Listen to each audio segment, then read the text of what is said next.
অনেক সময় অনেক রেগে গেলে যে কাউকে ঘুষি লাগাই দিই না, দেই অনেক রাগ হয়েছে, বাট উই কন্ট্রোল। কিন্তু কটু কথা আমরা সাথে সাথে বলে ফেলি, আমরা তখন নিজেদেরকে হোল্ড ব্যাক করি না, বিকজ উই ডোন্ট কেয়ার যে আমি যদি একটা খারাপ কথা বলি, একটা পিঞ্চ করে কথা বলি, হেয় প্রতিপন্ন করি উইথ মাই ওয়ার্ডস, এটা হয়তো আমি কেয়ার করছি না, কিন্তু ওইটা মানুষটাকে অনেক নেগেটিভলি ইম্প্যাক্ট করতে পারে। সো আমি আসলে যখন এরকম পোস্ট হয় আমার এগেনস্ট নেগেটিভ, আমি চিন্তা করি যে ঠিক আছে, ও করেছে, ওর জায়গা থেকে করেছে, should I be impacted by it? আমি কিন্তু ডান ফর, আমি দরজা বন্ধ করে রাখবো, আমি 2 দিন বের হব না, 3 দিন ক্লাস ক্যান্সেল করবো, এতে করে কার ক্ষতি হবে? আমার উপরে যারা ডিপেন্ডেন্ট, আমার আশেপাশে যারা আছে, যাদের সাথে আমার ডে টু ডে ইন্টারাকশন, তারা এফেক্টেড হবে। আমার বেবি এখানে বসে আছে, সে এফেক্টেড হবে, সে তো বুঝবে না মার কেন মন খারাপ, মার সাথে সোশ্যাল মিডিয়াতে কি চলছে, তাই না? তো এগুলো আসলে আমার মনে হয় এগুলো সব স্ট্রেংথের বিষয়। নিজের মেন্টাল হেলথ ওর সাইকোলজিক্যাল হেলথের দায়িত্বভার অন্য কাউকে দেওয়া যাবে না, সেটা তোমার নিজের উপরে।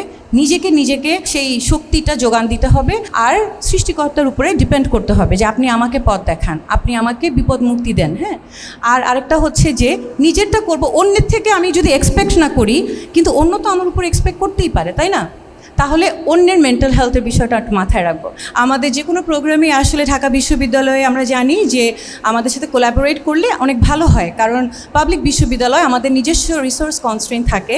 তো আমাদের অনেক ইচ্ছা যে আমরা স্টুডেন্টদের জন্য কিছু করব, কিন্তু সেখানে যদি কোলাবোরেশন হয় তাহলে আমাদের জন্য করাটা আরও সুযোগ হয়ে যায়, সুবিধা হয়ে যায়। আর অবশ্যই সেই ক্ষেত্রে আমাকে মিনহাজকে আবারও ধন্যবাদ দিতে হয়। এর আগে আরেকটা প্রোগ্রামে আমি এসেছিলাম অন মেনস্ট্রুয়াল হেলথ, সেটাও যেমন খুব ভালো একটা উদ্যোগ ছিল, আমার মনে হচ্ছে এটাও খুব ব্যতিক্রমধর্মী একটা উদ্যোগ ডাকসুর পক্ষ থেকে। এবারে আসি আজকের যে টপিক, সে টপিকটা হচ্ছে science based lifestyle for brain and strength. এখন এই বিষয়ে স্পেসিফিক্যালি অন দিস সাবজেক্ট যিনি বক্তব্য প্রদান করবেন, কিনোট স্পিকার, তিনি অবশ্যই এটাকে আরও সুন্দর করে গুছিয়ে বলবেন। আমি আমার সীমিত জ্ঞান থেকে বা আমি যতটুকু বুঝি, আমি তো সায়েন্স বেসড বুঝি না, আমার হচ্ছে যে সার্ভাইভাল বেসড। হ্যাঁ, এবং বিগত 1.5 বছর ধরে আমি যেভাবে জীবন চালিয়ে আসছি, যেভাবে আমার ব্রেইন বলেন বা স্ট্রেংথ বলেন, দুটাকেই আমি আসলে সার্ভাইভাল বেসড করে নিয়েছি। আমি যেটা মনে করি যে আমাদের সাইকোলজিক্যাল হেলথটাকে আমরা খুব একটা গুরুত্ব দেই না,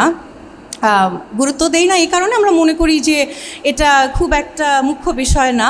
আমরা ফিজিক্যালি যদি ভালো থাকি তাহলে সাইকোলজিক্যালি ভালো থাকবো, সেটা যেমন সত্য, তেমন সাইকোলজিক্যালি ভালো থাকলে আমরা ফিজিক্যালি ভালো থাকতে পারি। কারণ আমি মনে করি যে এখানে আমার বেশিরভাগই students, so I will addresses তুমি, because I kind of can connect মোর।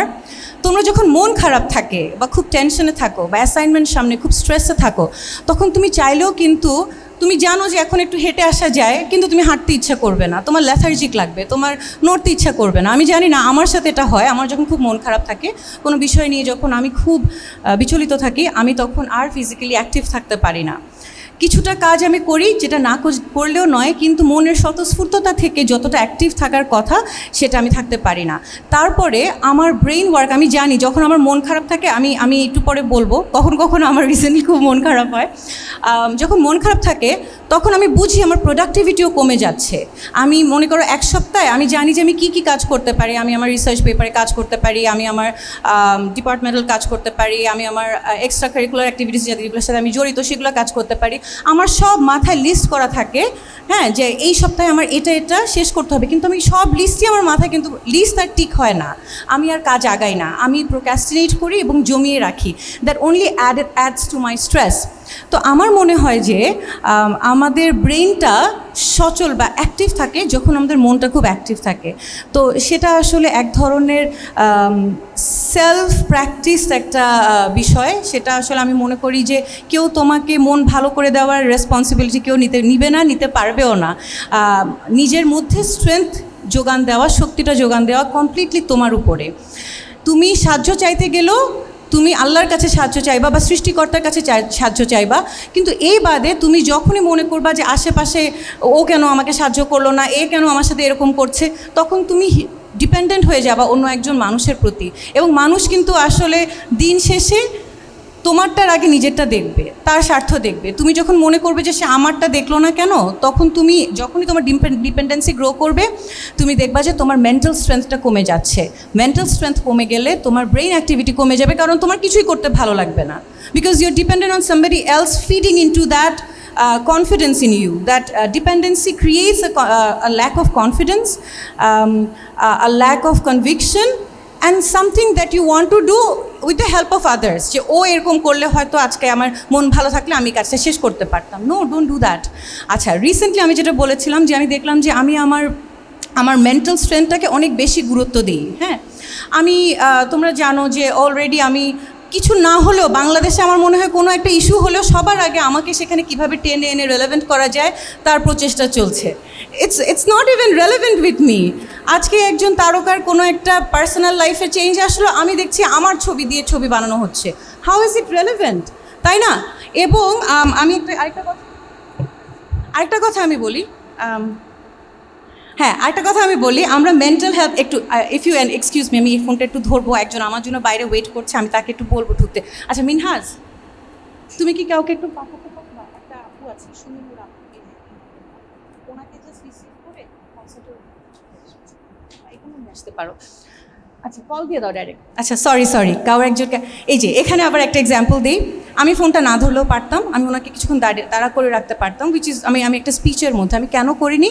কারণ আমি মনে করি যে আমার মেন্টাল হেলথ বা আমার আগে আমি অন্যকে প্রাধান্য দেওয়ার চেষ্টা করি। হ্যাঁ, তো এখানে আমি যেটা বলছিলাম যে এই যে আমাকে নিয়ে যে ছবি বানানো, এবং আমার শুভাকাঙ্ক্ষীরাই আমাকে আবার শেয়ার করছে যে আপনি দেখেছেন। আমি তো দেখেছি, কিন্তু আপনার তো চিন্তা করতে হবে যে এটা আমাকে বারবার দেখালে আমার মেন্টাল হেলথে কী ধরনের কষ্ট হচ্ছে। আমি তো দেখতে চাইছি না, এবং আপনিও বুঝছেন যে এটা মিথ্যা, তাহলে আমাকে দেখানোর কী দরকার? তো এই একটা জিনিস আমি মনে করি যে আমরা সবাই একটু অনুশীলন করি, যে আমরা সবসময় নিজের মেন্টাল হেলথের কথা চিন্তা করি। আমরা চিন্তা করবো আমাদের অ্যাকশনস অন্যের মেন্টাল হেলথ কীভাবে ইম্প্যাক্ট করে। Is it necessary? Does it add to anything? Does it have value? আমি একটা কথা বলবো, সেটা কি দরকার? আমি একটা কাজ করব, সেটা করার কতটুকু প্রয়োজনীয়তা আছে? এটা মানুষটাকে কিভাবে ইম্প্যাক্ট করবে? আমরা হয়তো অনেক সময় অনেক রেগে গেলে যে কাউকে ঘুষি লাগাই দিই না, দেই, অনেক রাগ হয়েছে, বাট উই কন্ট্রোল। কিন্তু কটু কথা আমরা সাথে সাথে বলে ফেলি, আমরা তখন নিজেদেরকে হোল্ড ব্যাক করি না, বিকজ উই ডোন্ট কেয়ার যে আমি যদি একটা খারাপ কথা বলি, একটা পিঞ্চ করে কথা বলি, বা ওকে একটু হেয় প্রতিপন্ন করি উইথ মাই ওয়ার্ডস, এটা হয়তো আমি কেয়ার করছি না, কিন্তু ওইটা মানুষটাকে অনেক নেগেটিভলি ইম্প্যাক্ট করতে পারে। সো আমার আরেকটা পয়েন্ট হবে হচ্ছে নিজের মেন্টাল হেলথের পাশাপাশি আমরা আশেপাশের মানুষেরও মেন্টাল হেলথকে গুরুত্ব দিই, আমাদের কাজে, আমাদের কথায়। নেক্সট হচ্ছে যে অন্যেরটা গুরুত্ব দিব, কিন্তু নিজেরটার জন্য অন্যের দিকে তাকিয়ে থাকবো না।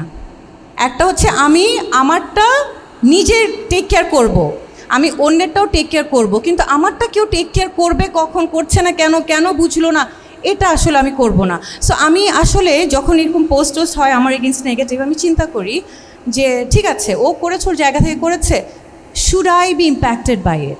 The moment I take it very seriously, আমি কিন্তু ডান ফর। আমি দরজা বন্ধ করে রাখবো, আমি 2 দিন বের হব না, 3 দিন ক্লাস ক্যান্সেল করব, এতে করে কার ক্ষতি হবে? আমার উপরে যারা ডিপেন্ডেন্ট, আমার আশেপাশে যারা আছে, যাদের সাথে আমার ডে টু ডে ইন্টারাকশন, তারা এফেক্টেড হবে। আমার বেবি এখানে বসে আছে, সে এফেক্টেড হবে। সে তো বুঝবে না মার কেন মন খারাপ, মার সাথে সোশ্যাল মিডিয়াতে কী চলছে, তাই না? তো এগুলো আসলে আমার মনে হয় এগুলো সব স্ট্রেংথের বিষয়। তোমার ব্রেইন দিন শেষে, your physical activity is guided by your brain activity, right? And your brain activity is only sparked when you have that strength from within. So try to nurture that. 2টা পয়েন্টে আমি যদি মনে করো যে কি ম্যাডাম কি বলতে চাইলো, 2টা পয়েন্ট। একটা হচ্ছে নিজের মেন্টাল হেলথ ওর সাইকোলজিক্যাল হেলথের দায়িত্বভার অন্য কাউকে দেওয়া যাবে না, সেটা তোমার নিজের উপরে, নিজেকে সেই শক্তিটা যোগান দিতে হবে, আর সৃষ্টিকর্তার উপরে ডিপেন্ড করতে হবে যে আপনি আমাকে পথ দেখান, আপনি আমাকে বিপদ মুক্তি দেন। হ্যাঁ, আর আরেকটা হচ্ছে যে নিজেরটা করব, অন্যের থেকে আমি যদি এক্সপেক্ট না করি, কিন্তু অন্য তো আমার উপরে এক্সপেক্ট করতেই পারে, তাই না? তাহলে অন্যের মেন্টাল হেলথের বিষয়টা একটু মাথায় রাখবো, এটা বলে আমি শেষ করতে চাই। প্রোগ্রাম শেষ হলে বাইরে একটু গান বাজানো হচ্ছে, যদি শরীক হন তাহলে I will be thankful, and thank you so much, and thank you for waiting for me. আসসালামু আলাইকুম আবার।